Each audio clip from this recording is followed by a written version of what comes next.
punta na tayo dito kay Kulaong. Ah, ngayon, itong si Kulaong, tingin ko, nakiramdam. Ayan, nakiramdam. After niyang mapahiya ng sobra-sobra, at magmukhang tolongges, ginawan tolongges to sa press con ng CIDG at ng NAPOLCOM. Pagkatapos siyang gawing tolongges, nakiramdam, ay tignan ko muna. Tignan muna natin mga isang buwan kung ano ba ang gagawin sa akin ng NAPOLCOM. Nung wala pang action ang CIDG ulit sa kanya, wala pang action ng NAPOLCOM sa kanya. Ang CICC, PNP Cybercrime. Eto na. Hoy, mukhang hindi nila pinapasara yung YouTube channel ko, makapag-live nga. Kaya ngayon, nagla-live. Nag-live ngayon etong si Kulaong. At nagpapakita na ulit sa taong bayan. Bakit? Wala naman itong ibang pagkukunan eh. Wala naman itong ibang hanap buhay kung hindi talagang mag-vlog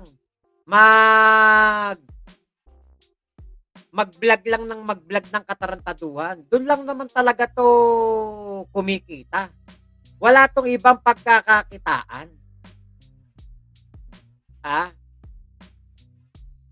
Kaya yan, nagbabalik na naman sa pagbablog. Nagbabalik na naman sa SOCMED.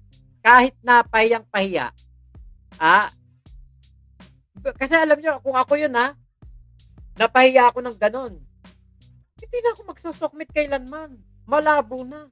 Hindi na ako magpapakita sa sokmit. Putya, grabe pagkapahiya ginawa sa akin. Pinaratangan akong doon, scammer. Pinahiya ako sa buong Pilipinas. Tinawag pa akong tanga, wag kang umiyak, sabi ni Makagago. Tapos ngayon lalabas ka pa sa sokmit, may kapal ka pa ng mukha para mag-sokmit pa ulit. Ay, gipit na yan, kaya ganyan. Gipit. Naghahabol. Baka nga naman makuha pa niya isahod niya ngayong March at April.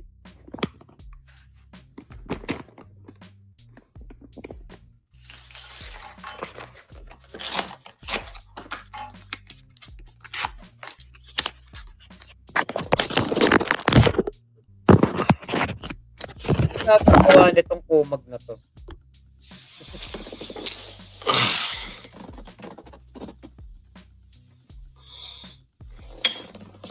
Iyon, no? Yun nga, Kuya Ramil, makapal ang mukha. Good afternoon. Ay, magandang hapon. Oo. Yan. Nangungumusta lang. Yun. Siyempre, shout out ko lang yung aking mga supporter. Oo. At pasensya na at medyo tinanggal ko muna yung camera kasi kawawa naman yung si Food Poison eh. Wala na siya. Hindi natin siya bibigyan ng maipopost niya.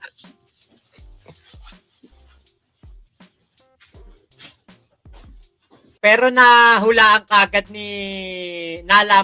ni Food Genius kung nasaan si Kulaong.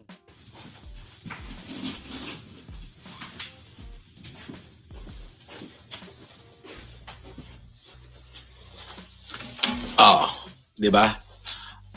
Salve Balaoro, shout out.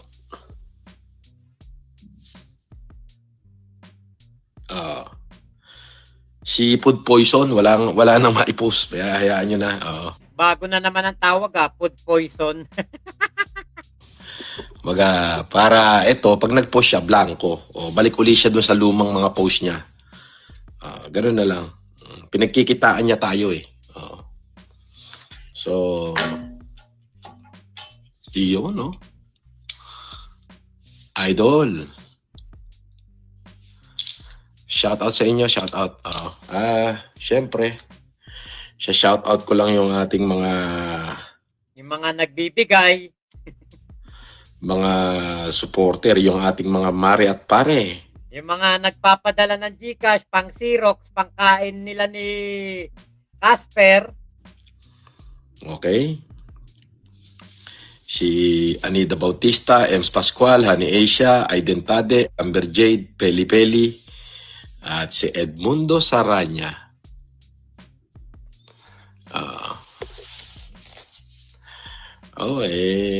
Medyo, alam niyo na, at medyo pagod lang at medyo marami lang akong iniintindi. Siyempre, ay mga ngamusta lang.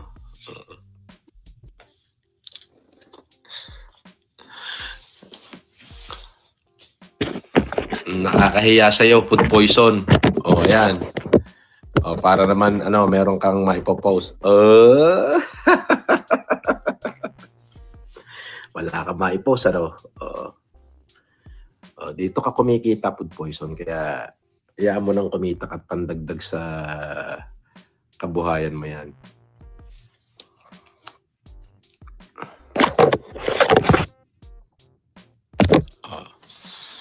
Banitech Restoration. Shout out.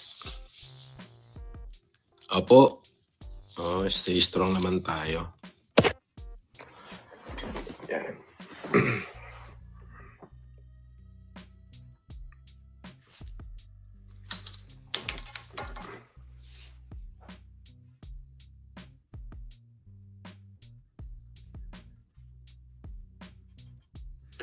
Ay, shout out ka pala kay Mami Naeli Maurin, Mami Jaja Cap, kay Manang Janice, kay Manang Odette. Shout out sa inyo. At doon sa mga nagpapa-shout out pa, shout out. Basta nagbibigay siya, At shout out. syempre, just sa Batirol, shout out sa inyo. At sa Baguio Country Club, shout out. Salamat sa pagtanggap. Eto Puta, ala talagang kwenta, no? Wala talagang to si Kulaong. Mapapaisip ka, nagla-live pa ng ganyan. Wala namang kwenta. Wala ka namang makukuhang sustansya sa mga pinagsasasabi.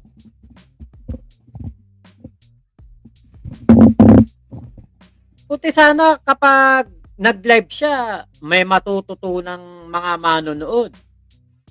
Merong mapapala ang taong bayan. Wala naman. Baka may panibagong warrant of arrest yan sa April. Ano yun? Baka lang lumabas naman.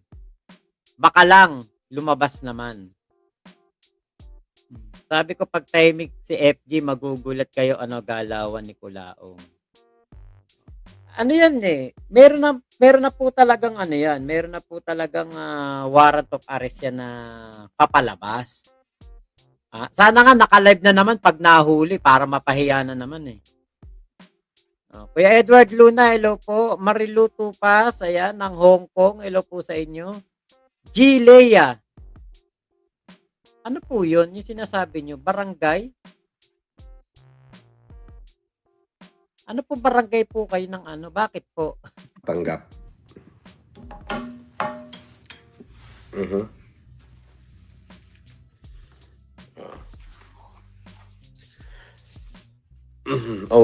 Kaya ako nag-live para mabigyan natin ng maipopost yung ating mga fan na naghahanap buhay. Ako, hindi, Kulaong. Hindi. Kaya ka nagla-live kasi para ikaw ang kumita. Wag mo na ituro sa iba na papaka-ipokrito ka pa Alam naman namin lahat.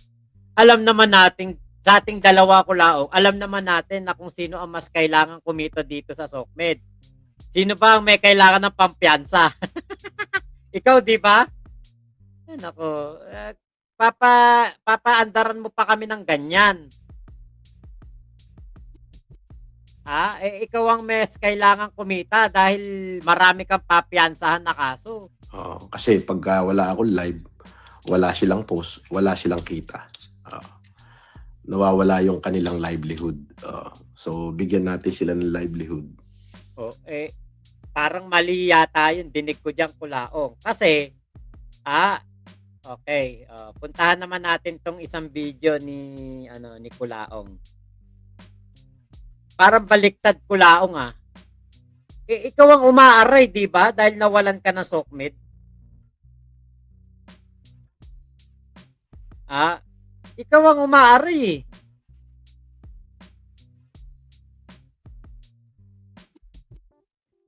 Ikaw ang nagrereklamo dahil wala kang kita.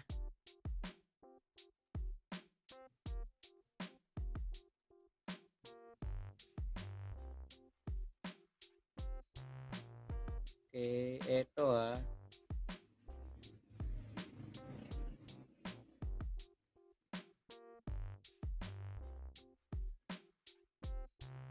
Eto yata yun dito. Sa politika. So, gusto ko lamang sabihin na tapos na ho ang hindi yata dito yun. Eto dito. Ako ay as in durog na durog. Kung makikita nyo ay palipat-lipat ho ako ng bahay at dahil sa ginawa nila sa akin.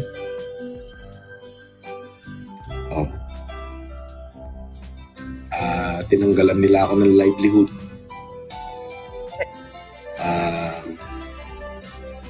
Yung aking mga social media, pinagtatanggal na nila. Sa'yo galing yan, Kulaong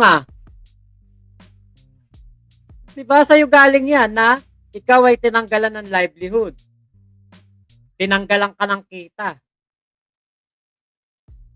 Paano nangyari na yung mga basher mo ang kailangan ng kita? Ikaw ang mas kailangan mo ng kita. Kasi yung mga basher mo, wala naman silang warrant of arrest na babayaran ng piyansa. Ikaw ang umaaray Ikaw ang umaaray sa pagkawala ng sokmed tapos ngayon sasabihin mo bibigyan mo ng kita yung mga basher mo. Sus Mariosep. Durog na durog kita naman sa face, di ba? Ayaw naman lumaban ng patas. Nakakalimutan ko na pamagat ng background music na yan. Kay Helen Bella yata ba yan? At nakakatulong naman ho itong si YouTube para sa livelihood nila. Yung sa akin ho, wala na.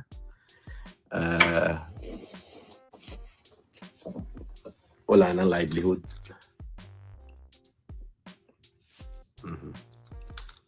Ang hirap po magpatubo ng buhok Kalbo ho ang hirap. Mahirap talaga magpatubo ng buhok. Ano yun? Yung kanta? Ano yan, kuya? Ballad for Adeline. Ballad for Adeline yan. Mahirap talaga magpatubo ng buhok, Kulaong. Kaya ka nga kinalbo para maalala mo yung mga pinagsasabi mo sa mga kalbo. Katulad ni Kuya Erwin. Katulad ni LTO Chip Lacanilaw. Katulad ko na sinabihan mo na kalbo. Yan. Para maalala mo. Di ngayon, ramdam mo na kung paano maging kalbo.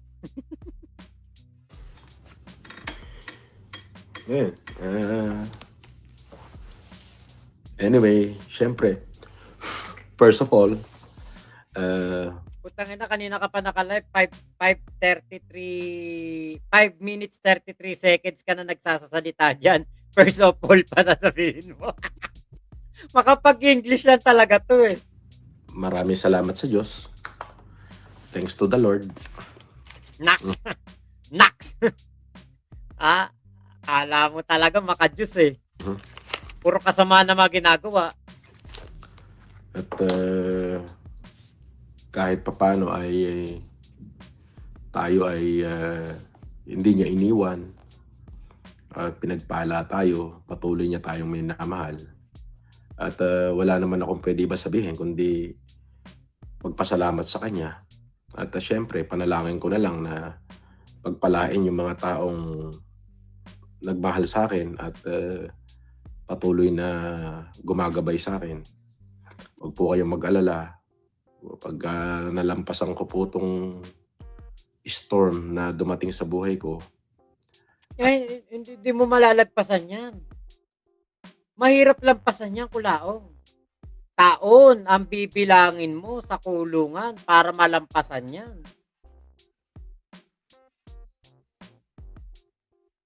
Ha? Napakatagal mong pagdudusahan yung mga pambabalahura sa mga kababaihan, pagbabanta sa buhay ng mga tao, paninira. Napakatagal mong pagdudusahan yan, Kulaong. Saka mo pala malalagpasan yan. Kaya lang ang tanong, buhay ka pa ba? Pag nalagpasan mo yan.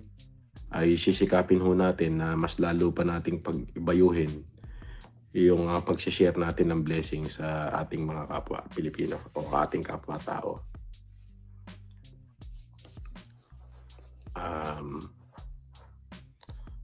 Yun lang po.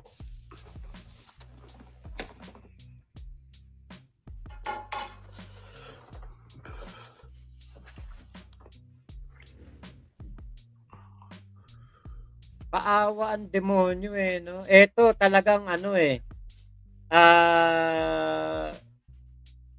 kitang-kita talaga yung pagpapaawa dito. Kasi kailangan niya magpaawa eh. Bakit? Andyan sila Jaja Cap, andyan sila Tess FLM Canada, si Micaela Mitch. Nandyan yung mga yan eh. Kaya kailangan niya magpaawa. Boss Mac, may basbas na po sa taas yung kaso ni Kulaong. Anong basbas sa taas? Okay. Storm pa ang gusto.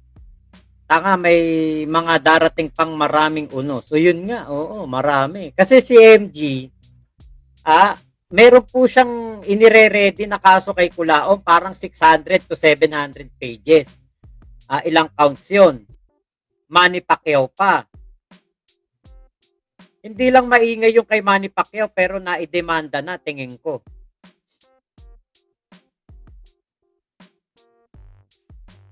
Pagpapaawa to eh. Nagpapaawa.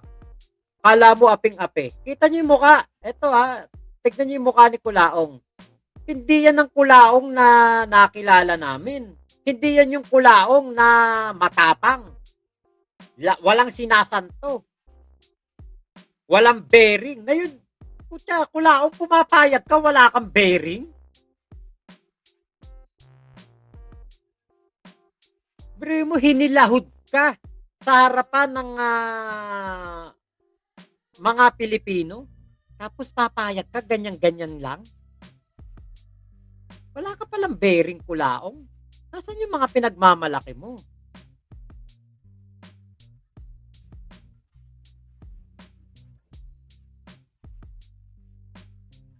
Diba? Nasaan yung mga pinagmamalaki mo noon? Mga pinagmamayabang mo mga tao, ba't ngayon hilahod ka? Hindi ganyan yung Kulaong na nakilala namin. Yung kilala namin Kulaong, matapang. Ang gusto niyang kalaban, yung mga taga-gobyerno na may bearing. At thank you sa mga taong patuloy na nagtitiwala sa akin. Yun lamang hong moral support ninyo. Okay na ako dun. Tangin na talaga, paawa. Moral support daw, okay na siya doon. Eh, moral support lang pala kailangan mo, ba't ka nanghihingi ng GCash? Moral support lang pala kailangan mo eh. Ba't binibigay mo pa yung GCash dun sa taga Hong Kong? Langya ka talaga, Kulao. Harap-harapan mong ginagago yung ano eh. Mga supporter mo eh. Pagdating naman ho sa kakainin, ay meron naman. Pinapalamong ka naman ni ano eh. Ni Alex Pabelle eh. Andiyan naman ho ang Diyos, nakagabay sa atin. Nako, hindi Diyos ang gumagabay sa'yo. Kasi kung Diyos ang gumagabay sa'yo, hinahayaan mo ng Diyos na gabayan ka. Unang-una, hindi ka pupunta ng kasino. Pangalawa, hindi ka man loloko ng mga OFW. Pangatlo, hindi ka aalipusta ng mga PWD at mambabastos ng mga kababaihan. Kung may Diyos talaga sa buhay mo, Kulaong, wala kaming tinatawag na kulaong ngayon. Kung may Diyos talaga sa buhay mo, Kulaong, walang tinatawag na kulaong ngayon. Norman Mangusin lang meron. Hindi naman ho niya tayo tinalikuran. Lang minsan ho, ay talaga hong nakakapagod. Napapagod ka na pala. Di kumuha ka na tali. Di ba? Kumuha ka na tali. Ano pa hinihintay mo? Saka ka gumawa ng duyan. Ayun, duyan. Di ba yung duyan, may tali. O ano ka, kahit sako lang ng bigas. Upo kang ganun, tas muni-muni ka habang nagduduyan ka. Yun, ganun. Pag napapagod ka, kuha ka na tali. Tas gawa ka duyan. Okay lang ho yun. Ako'y hiyain nila sa lipunan. Nak! Aping-aping! Kulao! Kawawa ka naman, Kulao! Huwag niyong isasara! Huwag niyong isasara! Yung sisew! Wala nang pellet yung sisew, lagyan niyo. Itawid niyo na yung mga bata. Itawid niyo yung mga bata. Huwag niyo pasasayarin yung pa. Justice for Repelem! Tanginas si Kulao. Paawa talaga. Okay lang yun. Sana man lang pakiusap ko sa kanila ay huwag niyo nang idamay yung mga taong hindi naman kasali. Huwag niyo. Tangina mo, ikaw lang naman ang dadamay ng taong hindi kasali eh. Pati magulang, nanay at asawa, biyanan ni MG, dinadamay mo. Ikaw nang dadamay na ibang tao, bugo ka pala eh. Ring idamay yung anak ko. Diyan naman tayo makakasigurado. Never nating dinamay ang kahit sinong involved kay Kulaong. Ayun, ako na lang. Okay na ako.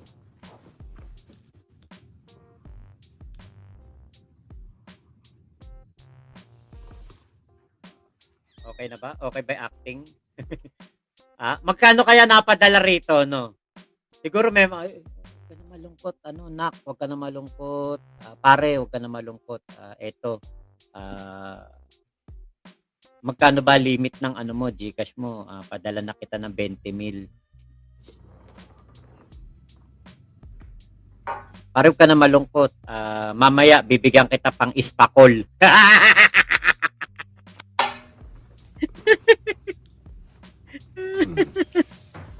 Kamusta ho kayo?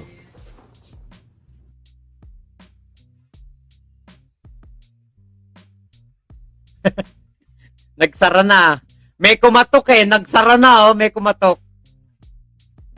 Sir, extend pa po ba kayo? Kasi wala pa hong bayad yung nyo, yung kwarto nyo. Tinapos na tinapos. End live na, end live. Nagmamadali Hindi malaman gagawin Buwisit ka ko lang. Komedyante talaga kilos nitong gagon to Ay, nako, nang yan, wala na yatang alam sabihin. Oh.